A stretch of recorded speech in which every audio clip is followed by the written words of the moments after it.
Vamos a hablar sobre las diferencias entre virus y bacterias, porque muchísimas veces uno se pregunta y también se puede llegar a confundir entre una cosa y la otra. Una cosa es un virus y otra cosa es una bacteria. ¿Tienen algún tipo de relación?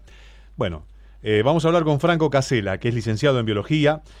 A Franco lo veían, hasta que llegó la pandemia, en Bendita TV, porque es el hijo de Beto Casella, gran conductor también de radio y televisión. Pero Franco nos va a explicar muy, pero muy detalladamente y muy bien de qué se trata esta historia. Franco, buenas tardes. Gracias por atenderme. Sebastián Chapiro te saluda aquí en Duplex, en el EU2 de Bahía Blanca. ¿Cómo te va? Buenas tardes. Hola Sebastián, bueno, te agradezco muchísimo por la presentación que acabas de hacer, la verdad. Te agradezco. ¿Cómo están ustedes? Pero es la verdad, sos licenciado en biología, sos hijo de Beto Casella, pero vamos a hablar de biología un ratito. Bueno, sí, no todo entrevistador sabe tanto del entrevistado. Pero bueno, yo creo que tengo la obligación de informarme y de leer, entonces para mí es natural. Me parece muy bien, Sebastián. Franco, contame, y vamos a contar a la gente, vamos a ir directamente a la historia. Vamos a definir virus, vamos a definir bacteria, y después nos vamos a adentrar en este mundo tan, para mí, apasionante, porque algunas veces es lindo darse una vueltita con términos fáciles para que todos entendamos cómo diferenciar una cosa de la otra, dónde vamos a encontrar mayor concentración de una y de otra. Bueno, ya lo vamos a ir desandando. Franco, ¿te parece? Sí, mira, Sebastián, en principio un virus es mucho más pequeño que una bacteria. Me acuerdo que al principio de esta pandemia la gente decía, bueno, no, hay que cuidarse por esta bacteria que anda dando vueltas. Y bueno, obviamente que lo que desató esta última pandemia, de la cual todos estamos bastante al tanto y alterados hace tiempo, ya es un virus, nada más y nada menos. Para que nos demos una idea, en principio una bacteria es un organismo mucho más complejo que un virus. Los virus hasta hoy, Sebastián, se discute entre los profesionales y los expertos todavía si son un ser vivo. El virus es una partícula inerte, es decir, que si no está dentro de un organismo, viviendo de ese organismo, no puede cumplir su ciclo de vida. ¿Esto qué significa? El virus es básicamente una persona que si no tiene en qué casa quedarse, directamente se deshace, se degrada, como si se desvaneciera fuera de esa casa. Básicamente, un virus no puede vivir si no está parasitando un organismo, si no está viviendo de ese organismo. Utiliza un virus la maquinaria del organismo al cual infecta para poder replicar su ADN, esto significa para poder multiplicarse, y así una vez que infectó ese organismo, bueno, se replica y vuelve a infectar a otros organismos. Eso es lo principal, Sebastián. Un virus todavía no se sabe bien si es un ser vivo, digamos, se discute bastante y se dice que no lo es una partícula inerte.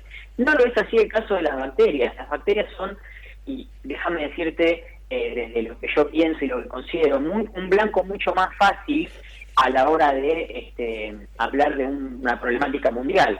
Porque o sea, es más fácil, discúlpame que te interrumpa, es más fácil combatir una bacteria que combatir un virus.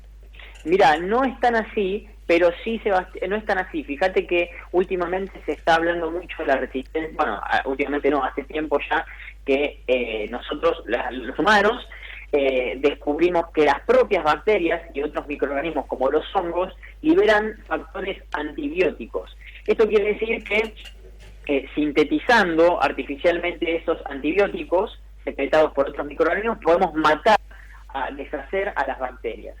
Ahora bien, hace mucho tiempo ya se ve que en los hospitales las bacterias generan resistencia a los antibióticos.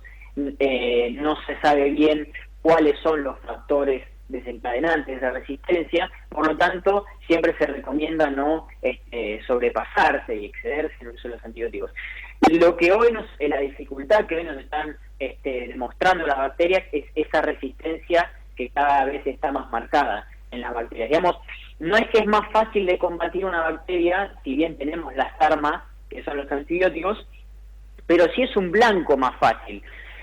Una bacteria, otra de las grandes diferencias que hay entre las bacterias y los virus, es que una bacteria es mucho más grande que un virus.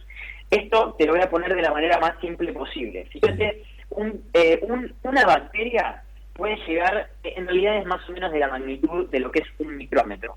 Andan dando vueltas y llega a las más chiquitas, son hasta 0,2 micrómetros, pero vamos a poner que llegan al micrómetro. Un micrómetro, Sebastián, es la milésima parte de un mililitro, de un milímetro. Esto quiere decir, yo para llegar a un micrómetro tengo que agarrar un mililitro, un milímetro y dividirlo en mil. De esa forma yo tengo una partícula que mida un micrómetro. Estamos hablando de seres vivos muy, muy, muy pequeños como las bacterias. ¿Qué sucede? Nosotros tenemos filtros que combaten a las bacterias. En investigación se usa mucho filtros para no dejar pasar bacterias. Simplemente agarras un filtro de menos de un micrómetro y ya con eso filtras las bacterias.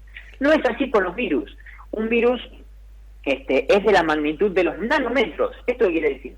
Que yo tengo que agarrar un milímetro, agarramos cualquier regla y tenemos un milímetro, y ese milímetro lo tenemos que dividir en 1.000.000 para llegar a un nanómetro. O sea, los virus son estas partículas tan pequeñas. Uno, con un microscópico óptico, que son los que están en los laboratorios, los más simples, puede ver en una mayor resolución una bacteria. No es así con los virus. Para ver un virus se necesita tecnología muy avanzada, ya se llama microscopía electrónica, en la cual ya podés divisar al virus.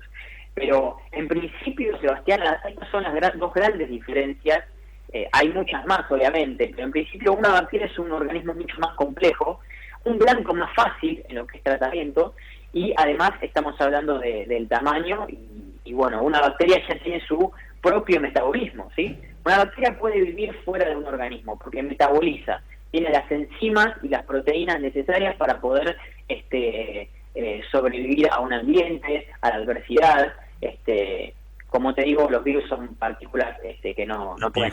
Y justo en esta época donde el virus, yo te diría, la vedette mundial es el coronavirus, que muchos dicen está mutando. También aquí me acaba de llegar para completar, ¿no? Dicen que Estados Unidos estaría enviando genéticamente modificados unos 700 millones de mosquitos. Bueno, es una noticia que acaba de salir, 750 millones de mosquitos genéticamente modificados. Habrá que ver para qué, ¿no? Pero perdón que te interrumpa. Sí. Yo el otro día vi esa noticia y me pareció extremadamente raro, porque precisamente por toda la controversia que se genera por los organismos genéticamente modificados. En la actualidad se usa mucho organismos genéticamente modificados, sí. ¿Se consumen? Sí. Pero en general hablamos de organismos vegetales. Se utilizan los organismos genéticamente modificados, papa, tomate, para muchos cultivos para resistir sequías y temperaturas muy bajas. Aquí el título, Franco, dice que van a llenar la Florida en Estados Unidos con millones de mosquitos de Aedes aegypti con sexo alterado. Y creen que así no se propagaría el dengue, la malaria y otras enfermedades, y esto en Brasil ya se probó y falló. Sí, es realmente extraño, Sebastián. Yo, la verdad, son cuestiones de Estados Unidos y otros países del mundo centrales tienen un nivel de investigación y de recursos, quiero decir, de material para poder investigar. Sí, de dinero destinado a hacer la más amplia y la más certera y investigación. Sí, claramente. Exactamente. Sí. Nosotros podemos tener los mejores cerebros del mundo, pero si eso se... ¿Viste cuando te falta 5 para el mango que te das cuenta? Bueno... Sí, bueno, a la Argentina, no es por hacer ningún tipo de análisis político, Sebastián, no, en absoluto, no. Uno ve desde adentro, cuando hace investigación, y ve, por ejemplo, que cuando uno vive en un país en los cuales los insumos por ahí no son los de los países centrales, lógicamente, porque es un país en desarrollo, en vías de desarrollo aún, ve es un poco penoso por lo que quiero decir, ¿no? Uno puede tener las personas más inteligentes del mundo, pero si no tiene los recursos es muy difícil.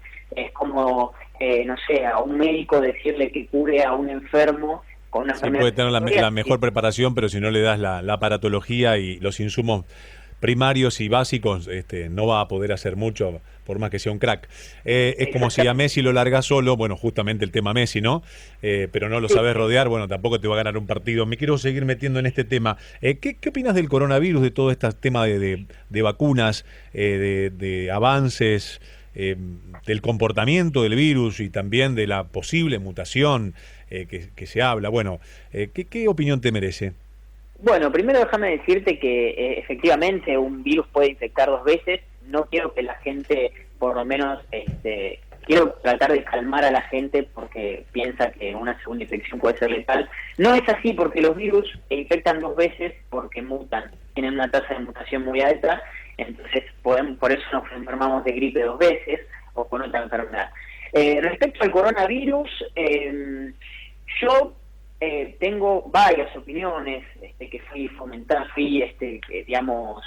alimentando, y fueron apareciendo a la larga que yo veía noticias o leía sobre el virus, pero lo que veo es que básicamente lo que ven muchos, que es un virus con una tasa de letalidad muy muy baja, y una tasa de contagio muy muy alta. Yo sigo mucho al líder, al secretario general de lo que es el Sindicato de Bioquímica y Farmacéuticos, Marcelo Peretta, que tiene una frase muy interesante que dice: el virus contagia muchísimo, enferma poco y mata menos.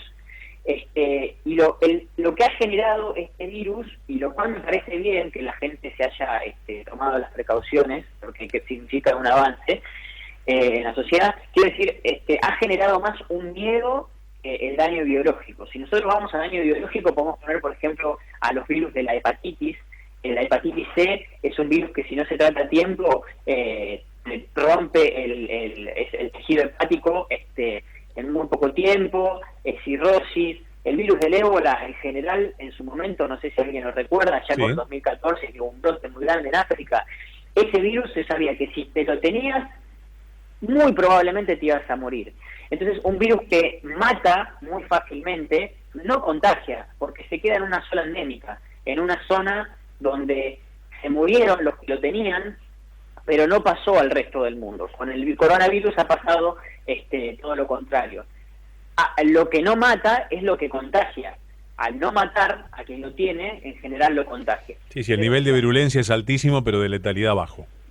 Exactamente, y es por eso que yo creo que el daño que y esta es mi opinión individual y particular, el daño que ha causado el coronavirus es más, te voy a decir la verdad, social y digamos, intersubjetivo. O sea, quiero decir que el daño biológico que causa, porque el daño que causó fue el miedo que entró en las personas de que los sistemas de salud colapsen y no haya lugar para las camas, para los enfermos y demás. Pero bueno, ahí yo más opinión de esa no te voy a dar, porque porque ya estamos en un terreno político que no es mi intención tampoco, Franco, ni mucho menos. Mi intención es consultarte acerca de estas diferencias que acabas de decir, de virus, bacterias, de hablar de cada una de ellas y también de dónde se encuentra. Hablando de virus y bacterias, charlando con un infectólogo me dice: ¿sabés qué es sumamente contagioso? La bombilla del mate.